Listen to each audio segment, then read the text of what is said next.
பசும்புல் மேய்ச்சல் அமர்ந்த தண்ணீர் அழைத்து செல்பவரே.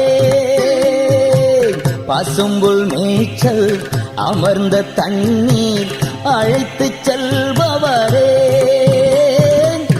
ஆத்துமாவை தினமும் தேற்றி, ஆத்துமாவை தினமும் தேற்றி அணைத்துக் கொள்பவரே,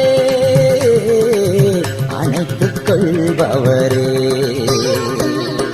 எனது தலைவன் இயேசுராஜன் மார்பில் சாய்ந்து சாய்ந்து மகிழ்ந்து மகிழ்ந்திருப்பேன், மகிழ்ந்து மகிழ்ந்திருப்பேன், மகிழ்ந்து மகிழ்ந்திருப்பேன், மகிழ்ந்து மகிழ்ந்திருப்பேன்.